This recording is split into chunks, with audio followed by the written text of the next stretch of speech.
por favor, en esta noche Apocalipsis capítulo 3. Apocalipsis capítulo 3. Estaremos leyendo el versículo 7, verso 7 al 13. Hoy vamos a iniciar el estudio de la carta número 6 a la iglesia de Filadelfia.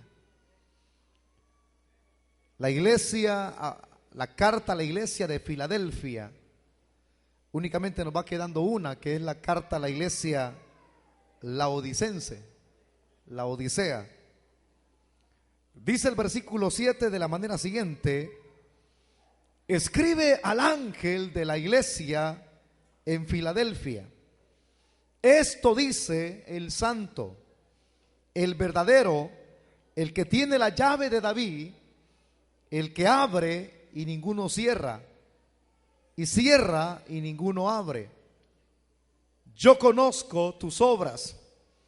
He aquí, he puesto delante de ti una puerta abierta, la cual nadie puede cerrar, porque aunque tienes poca fuerza, has guardado mi palabra y no has negado mi nombre.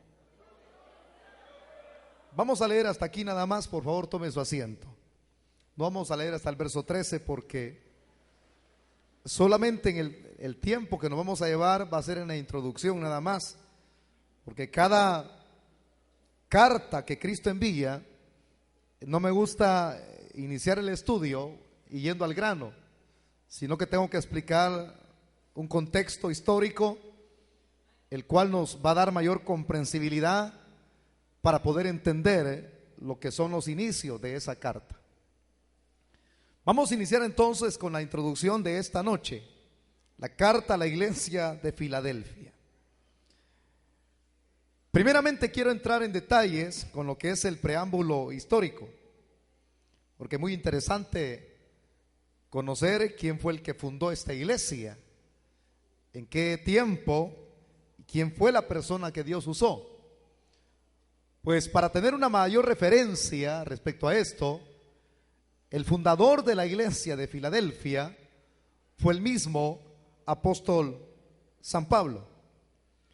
Y esta iglesia en sí fue fundada, hermanos, en Éfeso, cuando Pablo entró en su ministerio a Éfeso. Acuérdense que hemos mencionado que en este mismo lugar de Éfeso, prácticamente Pablo hizo una trayectoria de las más trascendentes. ¿Por qué digo esto? Porque cuando uno lee el historial de los 3 viajes misioneros de Pablo, uno halla, hermano, una riqueza tan grande que en cada uno de esos tiempos, cuando Pablo mismo tuvo que salir para poder emprender cada uno de esos viajes, él siempre aprovechó el tiempo. Y lo tremendo es que acá, en el tiempo el cual ocupó en Éfeso, que fueron 3 años, él siempre supo redimirlo. Acuérdense que la expresión redimir lo que significa es comprarlo, aprovecharlo. No comprarlo en el sentido de que voy a una tienda y deme $2 de tiempo, no, sino en el sentido de aprovecharlo. Eso significa literalmente. Entonces Pablo en esos 3 años aprovechó a fundar precisamente lo que fue la iglesia en Filadelfia.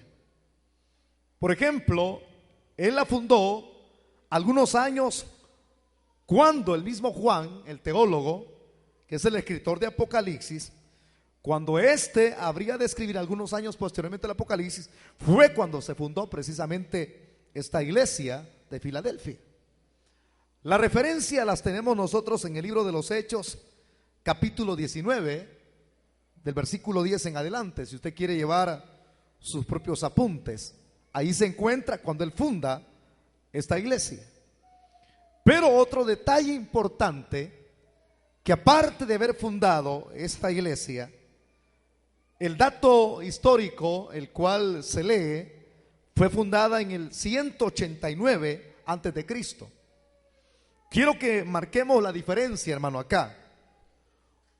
Y quiero que entendamos y sepamos percibir y diferenciar lo que son los datos que yo le estoy dando. Y es esto: una cosa es fundar una iglesia en el concepto espiritual, y otra cosa es fundar una ciudad hablándolo en el aspecto puramente secular. Diciéndolo de esta manera, cuando a uno le preguntan ¿en qué año fue fundada la nación hebrea? Es decir, se independizó. ¿En qué año Israel nació como nación? En los años más contemporáneos. Israel ya era, hermano, porque Israel estuvo en los lomos de Abraham. Y cuando nació Isaac, entonces Isaac tuvo dos hijos. Uno se llamaba Jacob y el otro Esaú. De donde Israel viene es de los lomos de Jacob. Porque cuando Jacob tiene la lucha con el ángel y no lo soltaba, porque el alba estaba a punto de rayar, es decir, entonces lo agarraba y venía y le decía el ángel: suéltame. Era Cristo ese ángel. Y le decía: no te soltaré hasta que me bendigas. Allí se llamaba Jacob. Entonces el suplantador significa el nombre Jacob. Ahora, cuando no lo soltaba, le decía: suéltame, no te soltaré hasta que me bendiga. Entonces viene el ángel y dice: ¿cómo te llamas? Dice: Jacob. De aquí en adelante no te llamarás Jacob, sino Israel. Entonces ahí nace la nación hebrea, en los lomos, repito, de Abraham, porque Jacob viene de la descendencia de Abraham. Pero ahí es donde nace Israel. Nace en los lomos de este personaje Jacob. Alguien podría utilizar la teología del critiquismo y decir: bueno, porque esa teología se está extendiendo como pan caliente, hermano. Una crítica a todo lo que se relaciona en los aspectos bíblicos. Entonces, la teología del critiquismo diría: ¿cómo es que Dios fundó Israel si eran unos pocos cuantos? En unos poquitos nada más. Porque chiquitito, ahora no eran tan chiquitos, porque acuérdense que cuando esta bendición se da en Jacob, él prácticamente ya tenía la mayor parte de sus hijos, los cuales habrían de venir a ser posteriormente los representantes de las diferentes tribus de Israel, de las 12 tribus de Israel. Entonces, aunque ahí faltaba todavía algunos hijos, hermano, como el caso de José y el caso de Benoni, que sería el último, el cual el mismo Jacob procrearía, o sea, con la mujer la cual posteriormente moriría, que era la madre de José. O sea, por eso es que José y Benjamín eran hermanos del mismo papá y de la misma mamá.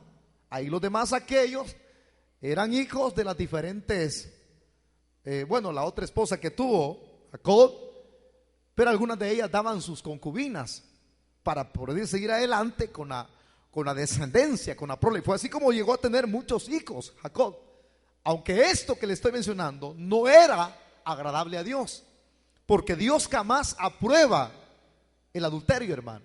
Es el hombre quien trastorna los planes de Dios. El problema es que cuando el hombre se equivoca, después le pasan la factura. Después vienen los dolores de cabeza, porque Dios no aprueba eso. ¿Me está entendiendo? Ok, entonces, posteriormente esta cantidad de hijos, claro, habrían de tener otros hijos, y usted sabe la historia, así muy resumiéndola. Hay una hambruna en Canaán, se habían llevado a José, pues de esa hambruna para protegerlos en los planes de Dios, en la providencia. José se identifica. Entonces, cuando Dios lo coloca como gobernador de Egipto, manda a traer a su padre con la nación hebrea. Allá en Gosén, el mismo faraón le da un lugarcito geográfico en ese sitio donde Israel comienza a crecer. Allí es donde entonces algunos mencionan y dicen en sus hipótesis: ahora sí puedo creer que es una nación, porque es grande. Ya era nación, hermano. Entonces explico esto con detalles para que no vayamos a entrar en confusión, porque Israel ya era, pero el lugar donde ellos mismos toman en 1948, después del mal mencionado holocausto, porque ahorita estoy hablando de esto, porque Israel acaba de cumplir, si no estoy equivocado, no sé si 62 años o 66 años. Hay que hacer la cuenta de 1948 al 2010. Creo que ahí anda ahí por los 66 años más o menos. Entonces, de haber vuelto al lugar que les pertenecía. Por eso es que los palestinos, claro, alguien que esté en contra de la nación hebrea chocaría con el dato que vería, porque alguien diría, esa tierra era de los palestinos. No, hermano, esa tierra se le había heredado a Israel miles de años atrás. ¿Me está entendiendo? Alguien diría, ¿y las escrituras dónde están? Pues es que las mejores escrituras es de aquel que es dueño de toda la tierra, y ese es Dios, hermano. Dios tiene más autoridad que cualquier abogado de esta tierra. Cuando Dios dice, esto lo voy a dar, lo da. Y ahí viene aquella expresión que dice, lo que es de uno, nadie se lo quita. Es que digo esto para aquellos hipotes que quieren apresurar a casarse. Es que si no me caso ya me la van a quitar. Si no es suya, esa cipota es ir con otro. No vaya a enojar conmigo. Entonces mejor espere a que ya trabaje primero, hombre. Entonces la niña que sea criada primero en el hogar, eche cuerpo primero, hija. Aprenda a tortear. Entonces, pero la niña dice, es que me lo van a quitar, ya yo lo quiero, ese mango. Entonces, no se lo quitan, lo que es de uno nadie se lo quita, yo se lo digo por experiencia. Algún día les voy a contar el testimonio, hermano. Mi testimonio es tan extenso, ya pronto lo voy a grabar aquí en la iglesia, a color y en vivo. Entonces, porque me lo han estado pidiendo y pronto lo va a escuchar usted en la radio. Entonces, el hecho de recordar esto, entonces, lo que yo le menciono como ejemplo sucedió con Israel. Lo que era de ellos nadie se lo quitaba. Pasaron, claro, miles de años, hasta que en 1948 es fundada la nación hebrea. Israel ya era, pero es fundada el lugarcito geográfico que les pertenecía a ellos. Ahí nacen como nación. Vuelve a florecer la higuera nuevamente, hermano. Y eso tiene que ser, usted tiene que ser muy de aquellas personas que le gusta inquirir, averiguar. Cuando la iglesia, cuando la higuera comience a florecer, usted tiene que saber que el retorno de Cristo está cerca. La higuera en muchas ocasiones interpreta a la nación de Israel. Ahí nace Israel. Ahora expliqué hasta aquí porque el detalle que yo he comenzado a mencionar como introducción, una cosa es que Pablo fundara la iglesia en el sentido espiritual, y otra cosa es que quien fundó este lugar llamado Filadelfia. Pues aquí viene la diferencia. En el año 189, como le decía, antes de Cristo, fue fundada por el rey Euménenes, así se llama, Eumenes. Este Eumenes era de Pérgamo. Este Eumenes tenía otro hermano que se llamaba Atalo II. Este Atalo II parece ser que tenía un acercamiento bastante grande con lo que era este personaje llamado Eumenes Átalo. O sea, con Eumenes Átalo. Eran dos hermanos, Atalo es uno y Eumenes es otro. Aunque eran hermanos en carne, increíble, hermano. Hay hermanos que se odian a muerte. Y cuando, usted sabe, la familia crece, los hermanos crecen, es raro los hermanos que se mantienen unidos. Yo conozco familias de hermanos que aún estando ya viejos, comparten. No en el sentido de que, hey, préstame tu esposa vos, yo te presto la mía, allá no. Sino en el sentido de que comparten cuando hay una necesidad material. Entonces solo agarran el auricular y dicen, hermano, fíjate que necesito unos cuantos billetitos por ahí, ¿vos crees que me puedes facilitar un prestamito? Entonces hay hermanos hablándolo, lazo sanguíneo, que dicen, no, hombre, ¿para qué te voy a prestar? Pues vení, traerlo, hombre. Mira, hermano, préstame tu carro vos, ¿crees que me lo puedes prestar? Tengo una necesidad. Se prestan. Pero hay hermanos que son tan mezquinos los unos con los otros. Habla, Señor, diga mejor. Porque sé que aquí hay algunos que son familiares y le hablan por teléfono y dicen, mira, fíjate que mi mamá, vos, aquí estoy con mi mamá y no ha pagado el recibo de la luz, mi hermano. y le está hablando allá por United States. Entonces, ¿crees que me podés prestar $50 para pagarle los recibos más? ¿Qué me estás diciendo vos? $50, anda a trabajar, hagan, ¡pum!, y le cuelga. No hay unidad. En cambio, con estos dos personajes, Eumenes y Átalo II, eran tan unidos, hermano, que se apreciaban el uno con el otro. Pero el detalle que quiero mencionarle es que sucedió que este mismo personaje, el primero, Eumenes, murió. Y quien le sucedió en su reinado fue el otro personaje que se llama Átalo II. Cuando este le sucedió, entonces, aquí viene el detalle del nombre de la ciudad de Filadelfia. Entonces, este Átalo II, quien sucedió a su hermano, se convirtió en el rey de la ciudad. Y por su nombre le apodaron Átalo II. Pero le pusieron un sobrenombre que se llama Átalo II Filadelfo. ¿Usted escogería ese nombre para alguno de sus hijos si algún día tuviera hijos, los que son más jóvenes? Filadelfo. Entonces, así le pusieron Filadelfo. Y como le pusieron ese sobrenombre de Filadelfo, que tiene su significado, y ahí viene, haciendo recordar la unión que tenían estrecha filial con su hermano, entonces viene este Filadelfo. Lo que significa la expresión Filadelfo es amado hermano. Increíble. Entonces viene ahora que toma posesión este Átalo II, que es Filadelfo. También comenta la historia que en base a ese nombre entonces fue que le pusieron a este lugar Filadelfia. El que tenga oído para ir que oiga, hermano. Algunos dirían, eso no es invento de la Biblia. No, porque todavía existe este lugar, pero con otro nombre. Ahora, el dato, aparte de lo que le estoy mencionando, cuando fue fundada en el 189, el aspecto geográfico también es muy importante de entenderlo. Por ejemplo, esta ciudad de Filadelfia estaba situada, así como el estudio que tuvimos de la iglesia de Esmirna, estaba situado en una colina. De igual manera, esta misma ciudad era como circunvecina de Esmirna. Unos kilómetros estaban tan cerca que inclusive ocurrió un desastre. Posteriormente voy a hablar de eso, siempre en la misma introducción, que afectó tanto la ciudad de Esmirna como la ciudad de Filadelfia. Pero el dato que me interesa a mí darle geográfico es el de Filadelfia. Entonces estaba ubicado en una colina de más de 200 metros. Imagínense, hermano, qué alta era esa colina donde estaba esta ciudad. Más de 200 metros. Que dominaba una importante carretera. Predominaba en ese lugar. Cerca de lo que le llamaban el Catecaumene. Así, Catecaumene. Un poco enredadiza la expresión. ¿Qué es Catecaumene? Dentro de la historia geográfica se relata que el Catecaumene eran como tipo montañas, pero que colindaban o pegaban con lo que eran volcanes. El Catecaumene significa entonces que esta ciudad de Filadelfia estaba pegada a volcanes. Y ese es un problema, hermano, cuando una ciudad está pegada a volcanes.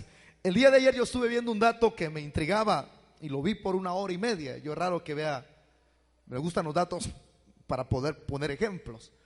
Hay un lugar en los Estados Unidos, en una ciudad de Estados Unidos, que está cerquita de una montaña. Y hace unos 300 a 400 o 500 años sucedió un desastre.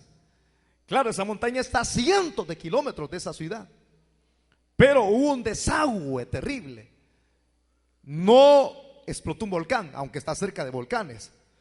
Pero la montaña explotó, así como usted lo escucha. Y en ese tiempo, en ese sitio, prácticamente era un sitio árido, solitario. Devastó todo aquello, hermano. Y lo terrible es que los mismos científicos y encargados de poder estudiar los volcanes acaban de pronosticar, hoy, el día de ayer fue eso, estuve viéndolo. Acaban de pronosticar ellos que hay probabilidades, escúcheme, que esas montañas vuelvan a explotar nuevamente. Y lo terrible es que son miles y miles de personas que viven en esa ciudad, cerquita de esa montaña. Hay fábricas. Imagínese usted qué populosa es esa ciudad, hablándolo en el aspecto de muchas personas que habitan en ese sitio. Entonces el reporte diría que la mayor parte de personas ahorita se han preparado, hermano, porque han hecho cierto tipo de barreras. Pero el científico que hablaba ayer decía, eso no podrá detener otro desastre que estamos ahorita creyendo que muy pronto va a suceder. Y yo creo que sí, hermano, porque el día en que sea el rapto de la iglesia, la tierra va a temblar como un borracho. Usted no va a ver el desastre ese, porque ya no vamos a estar aquí. Vamos a estar en la boda del Cordero. Cuando dicen amén, vamos a estar arriba felices con el Señor. Ahora, haciendo la comparativa de ese dato que estuve viendo yo ayer, así sucedía con este sitio de Filadelfia.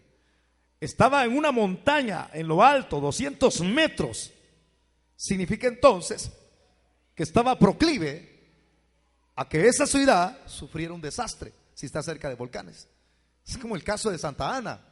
Hay gente que dice, no hombre, ese volcán de la Matepec no afecta a la zona occidental. ¿Cómo no, hermano?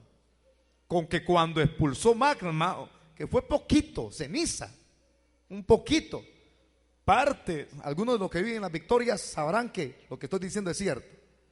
Hubo una parte de las Victorias que se partió la tierra.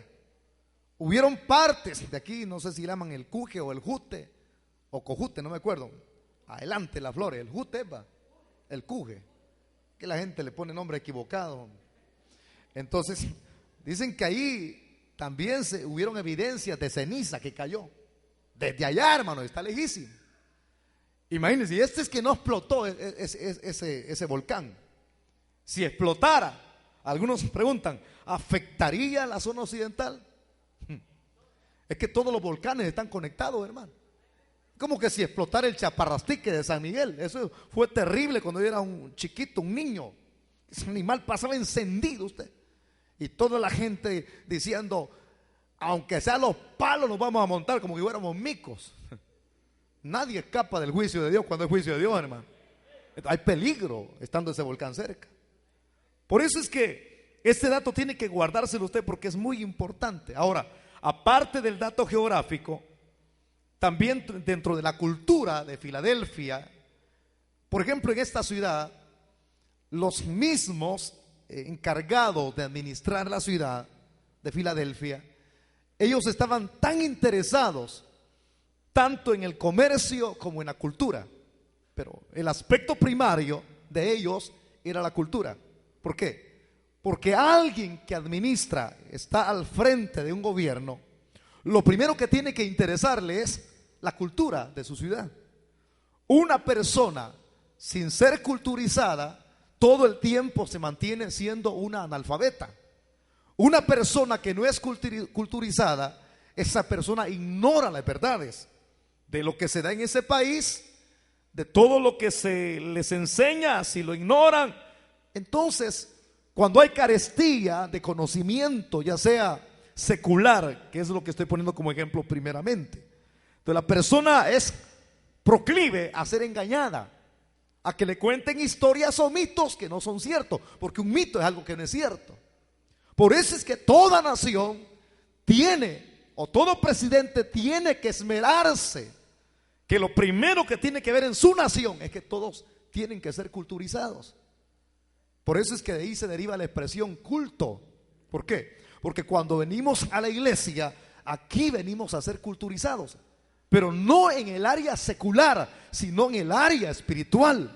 No, hombre, el diablo no le teme a cristianos analfabetas, él los tiene en la mano.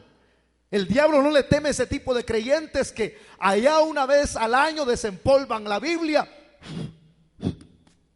Ay, ya le volé una página, mire, hermano. Entonces ya estaba así, no se preocupe. Desempolvan la Biblia y de repente, bueno, dicen, le voy a quitar las arañas y las cucas que tengo aquí. Y comienzan a soplarla, hasta gripe les da. Ese tipo de creyentes, el diablo no le teme. Aunque pasen repitiendo el Salmo 91, aunque pasen repitiendo Jehová es mi pastor, nada me faltará, aunque pasen repitiéndolo y una y otra vez, el diablo no le teme a ese tipo de personas. El diablo le teme al que es culturizado. El diablo le teme al que es enseñado en la palabra. ¿Sabe por qué?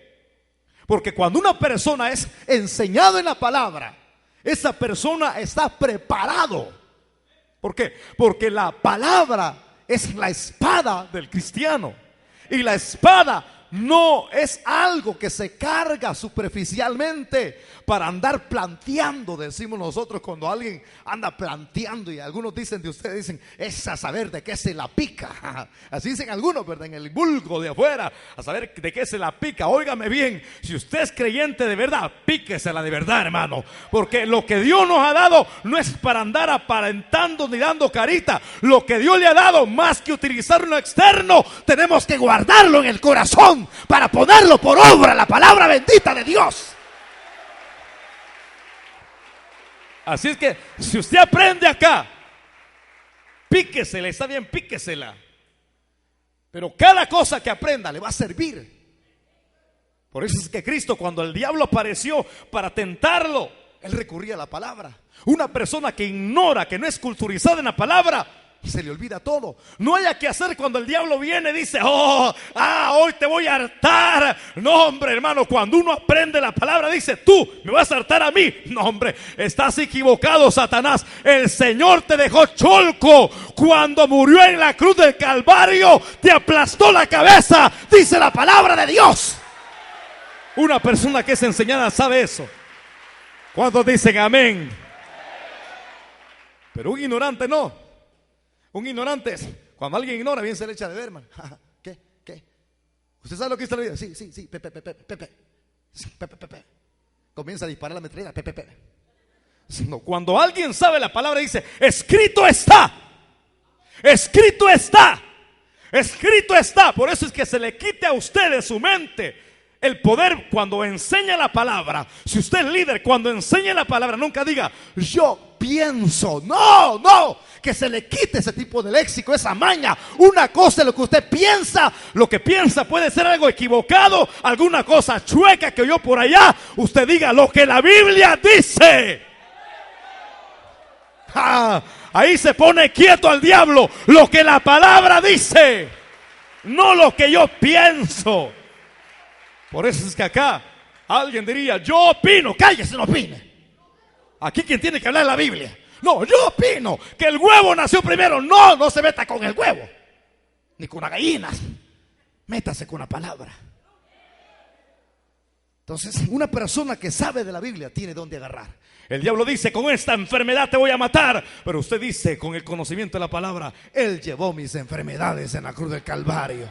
Él es mi sanador. El diablo dice, ya viste que te ha acabado tu economía. Está deteriorada, estás acabado, ya no te levantas. No, dice uno, Él es dueño del oro y la plata. Él es mi proveedor. Hombre, alábele que Él vive, hermano. Ejemplos estoy poniendo. Entonces, un presidente, alguien que legisla, tiene que preocuparse por lo que los de su nación aprendan. Hayan universidades cómodas para que los muchachos estudien. Hayan facilidades para los más niños, porque, no, hombres, hoy la situación ha cambiado, ya no es como antes. Que antes uno, hermano, las 5 materias que llevaba en primero, segundo, ahora hasta cuarto, un solo cuaderno, hermano. ¿Cómo hacía? Pues lo dividí en 5 partes el cuaderno. ¿Y qué cuaderno de aquello grueso? No, hombre, hermano. Como no nos alcanzaba el cuaderno para el año, mi mamá compraba papel de empaque, cafecito el cuaderno, y lo cosía en la noche con aguja. Nada de engrampador, porque ni para engrampadora teníamos. Una vez dijo, se me terminó, dijo el hilo, aunque sea con un diente te lo voy a pegar, porque estaban cayendo los dientes de la viejita. Con papel de empaque íbamos. Ese era antes, como cuando las escuelas habían oportunidad. Hoy no. Hoy tiene usted que llevar deberes a computadora. Qué chueco lo que está sucediendo hoy, hermano. Antes había más facilidad. Hoy no hay incremento. Los hipótesis exigen más cosas. Hasta le piden pisto. Si no colaboran para dar pisto, los ven mal. Porque hay que exigir. No, hombre, se tiene que dar facilidades para que todos tengan una buena educación. Una nación sin buena educación va a la desgracia. Un pueblo que ignora, un pueblo analfabeta, va a la desgracia. Hace poco vino un gringo acá, es muy importante. Él vino, es un analista político, vino acá, no sé si 5 días atrás, salió en el periódico. Vino a analizar todo lo que es El Salvador de punta a punta. Y él dijo, si en unos años más no se preocupan por este país, sepan que esto va a estar más terrible. ¿Por qué? Porque los jóvenes no tienen trabajo. Y una de las cosas que él dijo es, implementen metodologías de trabajo. Gracias a Dios que hoy en el periódico chiquito, creo que no sé, Colatino, sale, estuve leyéndolo, y una de las páginas dice, viene un incremento de casi 18,000 empleos para todos los jóvenes. Dice ahí el periódico, chamba fácil. No el nombre de chamba, no, que chambeada fácil. Me alegra mucho eso, para que las personas puedan tener facilidades. Porque de qué sirve que alguien estudie y no hay trabajos. Está terrible eso, ¿verdad? Tanto que se ha quemado las pestañas o las cejas, diría alguien, estudiando y para nada. Por eso es que hoy en ese grupo que hubo hace poquito de la juventud, preguntando a los empresarios más grandes, más gordos, uno de ellos dijo, bueno, dijo, ustedes están motivando a que nosotros estudiemos y salgamos adelante. Y estudiamos, pero para nada. Y dijo, hay muchos diputados que ni bachillerato tienen y ganan miles de dólares de choto. Lo cayó, mire, hermano. Hizo que el hombre se comiera las uñas, y es certísimo. No me quiero meter mucho en estos temas porque son tremendos, hermano. Mejor me callo, a dejar que me sopapellen un día de esto. Pero me voy a meter al concepto espiritual. Acá, el que fundó la ciudad, Filadelfia, se interesó en la cultura. ¿Por qué? Porque a él le interesó más que la gente aprendiera y que allí hubieran universidades en ese sitio. Por eso es que cuenta la historia que en este sitio donde él se interesaba más era en la helenización. ¿Qué era la helenización?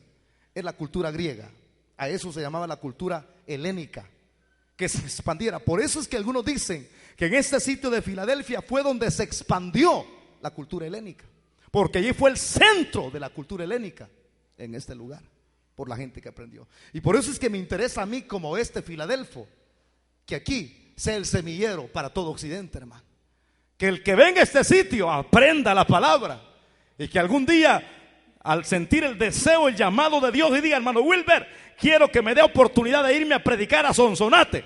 Hijo, aliste las chivas, el petate y lo mandamos para allá. Solamente le damos el pasaje y no va a estar pidiendo pisto. Porque aquel llamado por Dios, es Dios quien tiene que encargarse de proveerle. Porque hay gente que pregunta, ¿y cuánto me van a dar? Una patada. Porque el que ha sido llamado por Dios no anda pidiendo salario. Es Dios quien se encarga de proveerle. Que tenga oídos por ahí, que oiga. Que ese salariado se le echa de ver de primeras a primeras. Exige, pide. Miren cómo estoy. No, es Dios quien va a ver todo. Entonces me interesa que aquí se extienda el evangelio desde Chalchuapa, este lugarcito chiquitito, pero cuna del avivamiento, porque así se le ha puesto, tierra del avivamiento. Le gusta a quien no le gusta, hermano, pero aquí es tierra del avivamiento. Usted está viendo que estamos teniendo avivamiento tremendo en Misión Cristiana, la palabra que cambie. Dios cambiando, transformando los corazones. Entonces era inteligente. Por eso es que ahí corrió la cultura, y aquí tiene que correr el evangelio para otros lugares. Aparte de la cultura, el comercio. Pues era una ciudad dedicada al comercio, diferentes tipos de comercios. Aparte de esto, de la cultura y el comercio, un dato importante, y es el último en el aspecto del preámbulo histórico. En el año 17 después de Cristo, como la ciudad estaba sentada sobre colinas, sobre montañas y cerca de volcanes, en el año 17 después de Cristo ocurre un terremoto, un sismo que no cuenta la historia de cuántos grados fueron, si fue más fuerte el que hubo en Haití o fue más fuerte el que hubo en Chile o el que hubo en China. No hay comparación, no dice la historia, pero que fue un terremoto que devastó, lo hizo, hermano. Por eso es que donde más afectó no fue en Filadelfia, no fue en este sitio, sino que donde más afectó fue en Sardis, porque quedaba muy cerca Filadelfia de Sardis. Sacudió a Sardis y botó las casas, las construcciones que habían allí y todo. Ahora, lo que sufrió Filadelfia fue menos de lo que sufrió Sardis. Algunos preguntan, ¿cómo? En Sardis botó muchas casas, hubieron muchas personas que perdieron sus posesiones materiales. En Filadelfia pocos, pero vea lo que sucede. Cuando un terremoto se da, siempre hay réplicas, así como la que hubo el enjambre de réplicas que desprendían de San Lorenzo, decían algunos, entendidos en la materia, pero a saber de dónde venían esas réplicas. Pero usted sentía que en la madrugada se movía, hermano, se movía, y uno decía, ya no podía dormir. Hay gente que en Ciudad Real estaba traumada. Bueno, en el polígono donde yo vivo, nadie, todos se oían hasta los ronquidos, hermano, la gente confiada. Pero hubieron lugares donde cuentan que la gente llegaba hasta las 2 de la madrugada no queriéndose acostar en sus casas por las réplicas, porque las casitas ahí, hermano, de una patada se bota una pared, fíjate. Algunos dicen, ¿será cierto lo que hay, hermano? Invíteme a su casa y se la boto de una patada a la pared, pero usted la paga. Entonces, ese es así. Ni hierro llevan las paredes. ¿Por qué? Cuando alguien está hablando al otro lado, bien se oye lo que está diciendo el otro. Y hay gente como es meque, ¿verdad? Está diciendo esto. Ahí ni puede ni gritar. Es mejor hablar suave cuando usted regaña a sus hijos. Hijo, porque así están topaditas las paredes. Es mejor guardar silencio y resguardar para que nadie lo vaya a hacer pedazos a usted. Entonces fue sacudida Sardis y fue sacudida Filadelfia, pero quedó en trauma, el trauma en Filadelfia. ¿Qué pasó? Cuenta la historia que un trauma era tan grande en los corazones de ellos que dejaban sus casas que no habían sido dañadas, medio dañadas, y salían a dormir afuera, a hacer tiendas. Y pasaron muchísimos años haciendo tiendas de campaña fuera de lo que eran sus propias viviendas. ¿Por qué? Porque había trauma. Pero devastó las 2 ciudades, Sardis y Filadelfia. Ahora, el hecho de esto es, ¿quién entonces habría de colaborar para volver a reconstruir estas ciudades? Cuenta la historia que el mismo Tiberio César regaló mucho dinero para poder volver a levantar estas ciudades, como el caso de Filadelfia, volver a ser reconstruida nuevamente. En agradecimiento por lo que Tiberio César hizo, cuenta la historia, levantaron un monumento. Y aparte de levantar un monumento dedicado a Tiberio César, entonces ahora a Filadelfia le cambian el nombre. Usted preguntará, ¿cuál nombre? Le colocan el nombre de Neo Cesarea, así, recordando lo que el mismo Tiberio César había hecho, en tributo a la familia real. Vuelvo a repetirle, Neo Cesarea. Pero ese nombre no le quedaría plasmado para siempre, porque de Filadelfia a Neo Cesarea posteriormente le volverían a cambiar el nombre, y se lo cambian a otro nombre, le ponen el nombre de Flavia. Y este nombre de Flavia se lo colocan también en honor a la familia del Imperio Romano, Flavia. Pero denote esto, cuando le colocan el nombre de Flavia, entonces se conocería esta ciudad con ambos nombres, Filadelfia y Flavia. Filadelfia y Flavia. Durante los siglos, cuenta la historia, segundo y tercero.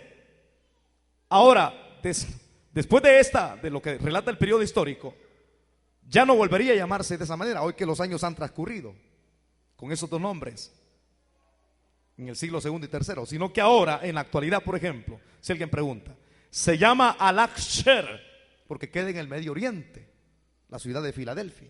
¿Existe, hermano Wilber? Sí. Esto no es un mito, lo que está escrito en la Biblia, hermano. Estas tierras existen. ¿Han sido conservadas? Sí, claro. Las casas de hace muchos siglos atrás, algunas se conservan todavía, pero otras no, por los mismos problemas de temblores que han habido. Pero se llama Al-Aqsher, que significa Al-Aqsher, significa ciudad de Dios. Pero ahí está la ciudad. Habiéndole dado todos estos datos, ahora permítame en 7 minutos desarrollarle el versículo número 1. Fue Pablo entonces Quien fundó esta iglesia estando en la ciudad de Éfeso. Y una cosa es fundar geográficamente, pero otra cosa es fundar espiritualmente. Por eso es que algunos juzgaban a Pablo y decían, ese Pablo es un falso apóstol. y él decía, ay, que me juzguen. Pero una cosa le voy a decir, decía Pablo, El sello de mi apostolado son ustedes. ¿cómo? Es decir, la confirmación que tengo un ministerio real Son ustedes, hombre. Los convertidos que han habido. Porque hay gente que puede señalar, hermano. Hay gente que puede decir, ese no es pastor, ese es el ministro. que no digan nada, dice Pablo. Confírmenlo ustedes con lo que está dando, pues. Véanlo ustedes. Ustedes júzguenlo. Y ahí están las iglesias que el mismo apóstol Juan Pablo han transcurrido miles de años. A esas iglesias fue a quienes Cristo escribió. Veamos entonces el verso número 7 del capítulo 3. No cierre su Biblia. Dice, escribe al ángel de la iglesia En Filadelfia. ¿A quién escribe Cristo? Al ángel. ¿Quién es el ángel? Es el pastor. Gracias a Dios que usted entiende. Ya ve que rápido absorben, hermano. Aunque sea puros trancazos, pero aprende. Entonces, escribe al ángel que está encargado de la iglesia en Filadelfia. Al pastor va la carta. ¿Por qué? Porque el mayor responsable de una congregación Es el pastor. ¿Me está escuchando? Quiero que repita esto conmigo. Y quiero que entienda, el mayor responsable, Dígalo. de nuestra iglesia es el pastor. Cuando las cosas andan bien, ¿A quién señala usted? No creo yo. yo dice. Cuando las cosas andan mal, Entonces ahí se sacude y se limpia en el pastor. Él tiene la culpa. ya sea bueno o malo, todo recae sobre el pastor. ¿Por qué? Porque él es la cabeza. Y por eso es que la carta No dice los hermanos de la iglesia, así como cuando Pablo escribe a la iglesia de Corinto. no, Sino que dice, al ángel de la iglesia, que es el pastor. aquí viene, yo estaba estudiando esto muy minuciosamente. Si el pastor anda mal, a quien va esa carta, ¿Cómo? Si el pastor anda mal, ¿cómo no estará el cuerpo?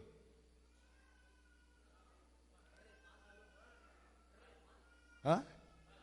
No digan mal, digan tan mal. O sea, tan mal, pues. Por eso es que no se puede concebir que si un pastor está mal, entonces lo lógico es que así está la iglesia. Pero cuando el pastor está bien, así está la iglesia. Ni ustedes se lo creen. se lo vuelvo a repetir, Cuando el pastor está bien, entonces la iglesia tiene que estar bien. Pero el contraste, si el pastor está mal, ¿cómo no estará la iglesia? se lo voy a presentar un ejemplo secular, de administración secular.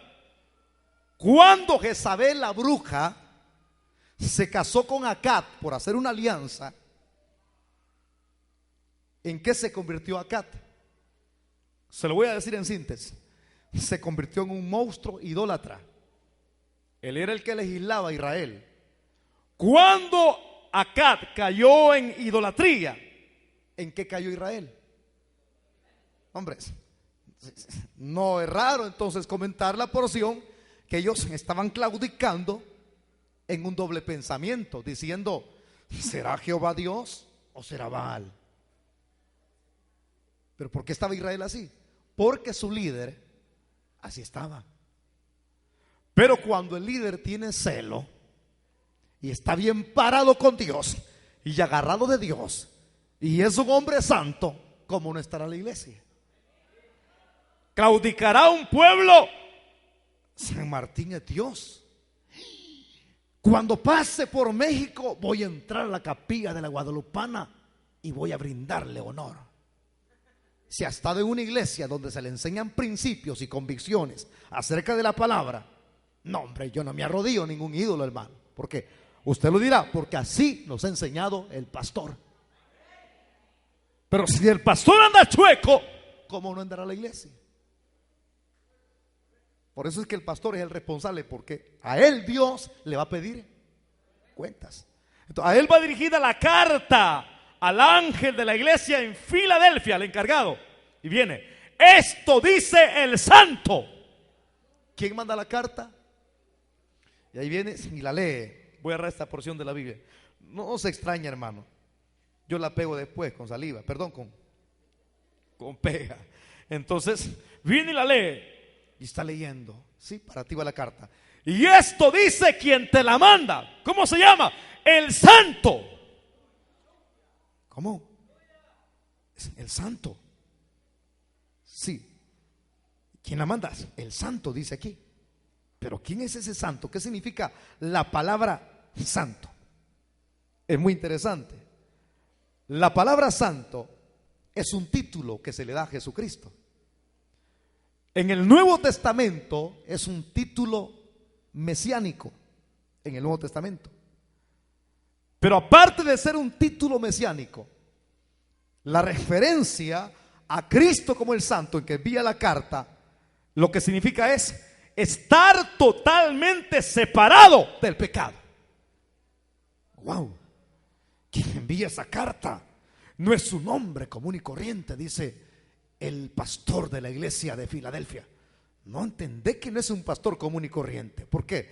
Porque allí está diciendo literalmente: estoy separado totalmente del pecado.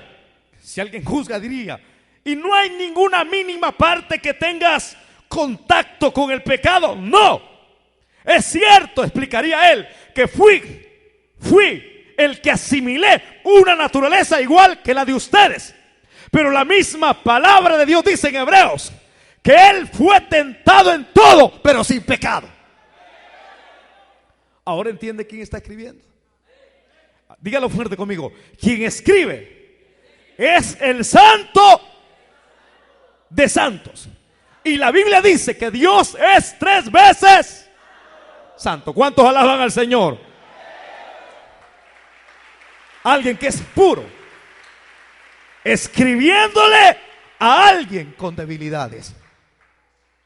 El santo está diciendo eso.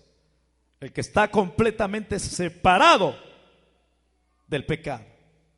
Pero también la expresión santo es una expresión de confirmación de su deidad. ¿Qué es deidad? Si algún día usted ha preguntado, deidad significa divinidad. Está diciendo que el que escribe es Dios. Porque el único que es separado del pecado, uno buscaría aquí, ¿hay alguien aquí que se haya separado del pecado completamente? Si buscáramos aquí, todos tenemos rajaduras, hermano. Por eso es que usted no sea meque, nunca se ande metiendo a andar vigiando a la gente. El día en que usted se meta en eso, se está metiendo en lío, no se ha metido, hombre. Mírese su vida primero. Hay gente que le gusta andar viendo la paja del otro y no se mira la viga. No sea meque. Todos tenemos rajaduras, pero hay uno el cual nos ha salvado y cambiado. Hay uno el cual va a perfeccionar nuestra vida. La palabra de Dios dice que el que comenzó la buena obra en nosotros habrá de perfeccionarla. ¿Cuánto dan gloria a Dios? Nunca venga a chambrear aquí. ¿Ya vieron ustedes cómo anda la hermana? ¿Qué le importa? Nunca se mete en la vida de otro, hombre. Aprenda a cuidarse usted a sí mismo por ir caminando y va viéndole más. Se va a tropezar, hombre. Entonces me levanta usted, hermano Wilber. No lo levanta usted. El único que puede levantarla se llama Jesucristo. Entonces, el santo escribe. Y qué lindo es tener un ser santo que nos está discipulando, hermano. A mí me gusta aprender de alguien que es santo, pero si me enseña alguien amolado que anda en pecado, yo me salgo, hermano. Yo una vez estaba en un lugar porque nos mandaron a estudiar a la Universidad Evangélica en los inicios del ministerio, porque el pastor así quería que fuéramos a aprender para hablar bonito, tener buen léxico, buena retórica. que sirve de mucho, pero el llamado es muy importante. Entonces cuando fuimos, el tipo que nos enseñaba con una camisa del Fausto, y de repente, eso no es nada, una camisa, era una camiseta. Pero de repente, después de clase, porque todos los sábados íbamos, habían abierto esa aula que estaba pegada al aula de medicina de la Universidad de San Salvador, Universidad Evangélica. Entonces, una vez yo yendo para la casa, que vivía por el hospital, encuentro al tipo con una bandera del FAS y una vincha. No, hombre, hermano, como a mí se me enseñó el celo de la palabra, y no de gusto soy loco así como soy, hermano, porque se me enseñó el celo de la palabra como debe de ser. Y cuando yo llegué, era un cipote loco de 19 años. Pero cuando llego, como se me enseñó el celo de la palabra, era joven. Pero ser joven en esa época era respeto a la palabra de Dios, no andar chisteando, cuando muchos andan pelando los dientes y con la hipota a la pared. No, en esa época el celo era un celo sergista. Algunos recuerdan, ¿verdad? No, hombre, con solo hablarle a uno, Dios santo, hermano, era un celo de Dios de verdad. Y cuando uno oraba, oraba de verdad. Nada de venir a hacer el mate aquí, algunos con los ojos pelados el día lunes. No, el día lunes usted tiene que doblar rodillas, hombre. Era un celo de verdad. Como era un celo de verdad, así aprendimos todos los jóvenes de esa época. Íbamos a seminario. Entonces, yo viendo al tipo, como se me enseñó el celo, con la vincha y una bandera del FAS y un tigre grande, no, dije, yo no vuelvo a ir nunca a ese lugar, dije. ¿Por qué? Porque me está enseñando, ni vive la palabra. ¿Cómo voy a permitir yo que se me enseñe la letra, ortodoxia, pero no hay ortopraxis? Es importante las dos cosas, ortodoxia y ortopraxis. Ortodoxia es conocimiento que te ayuda, pero ortopraxis es lo que Dios más ama, la práctica del evangelio. Entonces, por eso, hermano, yo no permito que un lugar, ya me han invitado a lugares donde me he salido. Si yo veo desórdenes, yo me salgo, hermano. Lo siento mucho, me quito el sombrero para oír, pero si veo que me están enseñando carambadas que no están contenidas en la Biblia, yo me salgo. Un tipo una vez, hermano, que yo me dice, pastor, y a mí me estaba tirando, hermano, me estaba clavando en la cruz de tipo. Entonces me pegaba duro, que acá hay pastores que la pican, dijo, así miren, había invitado a cantar, hay pastores que se la pican, dijo, y aquí, valiéndome lo presente, dijo el tipo, aquí lo estoy viéndome. Y le pegué una mirada, hermano, que ahí lo descuarticé. Espérate, papá, le dije, ya voy a pasar yo a predicarle, dije. Porque diciendo que se la llevan de legalista, que aquí, que allá, que son los más santos, que son los más perfectos. Pues en el púlpito le dije que no era perfecto, pero que sí había uno escogido allá arriba en el cielo, entre muchos, porque buscaron ángeles y no había nadie quien abriera el libro de los sellos, hermano. No había nadie, buscaron en la tierra, no había nadie. Por eso es que Juan se puso a llorar, pero a Juan, que estaba tirado en el suelo, lo tocó este santo y le dijo, no estés llorando, hombre, porque ahora sí se ha hallado uno que es digno, y ese digno es el león de la tribu de Judá. Aleluya. ¿Cuánto dan gloria a Dios? Él es el santo. Gracias a Dios que caímos en las manos de un santo, no en las manos de un pícaro. Porque hay gente que cae en manos de pícaros, hermano. Así como son pícaros ellos, así hacen pícaros la gente. Ok, no, ahí no, usted no se extraña que alguien salga diciendo, voy a dejar a mi esposa por otra. Y no el mismo tipo, es el pícaro, pues. ¿Ah? No es extraño que un joven diga, me quiero echar un puro de marihuana en la iglesia y me lo ha hecho. ¿Por qué? No lo haga, le diría. No, el pastor lo hace, pues. Pero gracias a Dios que aquí hay gente santa en este lugar. Que uno que otro se ha colado, algún zancudo, pero aquí hay buen repelente. Tenemos Aután, tenemos Ocó, tenemos Baicón, tenemos Rey Matamoscas. Porque a algunos no les gusta cuando se predica esta palabra. Algunos sienten de patada. ¿Sabe lo que dijo un hombre hace poco? Me dijo, usted, me dijo, ya la muela, me dijo, usted se lo con patada al pecho le da uno. No, le digo, hoy ya cambié el método, ya no va con patada al pecho, hoy con patada a la cara va. Y más que con patada a la cara, va con patada al corazón. Pero quien la da no soy yo, quien la da es aquel que es santo, 3 veces santo. ¡Aleluya! Diga gloria a Dios. Él hace este santo de los pícaros, hace santos. De los pandilleros y malacates, hace personas honradas. De los chichipates y boliches, hace personas sobrias. De los ladrones, hace personas íntegras. De las prostitutas, hace mujeres santas. Y de los rameros y prostitutos viejos, hace hombres que le amen. No de gusto, Pablo dijo: sed imitadores de mí, así como yo de Cristo. No, hombre, ya imagino que yo ando con picardía, hermano. Eso estaría dando a conocer que yo no soy seguidor de él. Porque hay gente que hace sus trances en secreto. Usted son pícaros y dicen: bueno, ¿y usted es cristiano? Sí, yo amo a Cristo. No, usted no ama a Cristo, usted ama al diablo. Su tata se llama diablo. Pero el que es santo se santifica. No, hombre, ese es seguidor de Cristo. Cuando uno le dice: échese una cerveza, una no le hace daño. No, diga usted, no. Esa tontera, esa cochinada no para mí.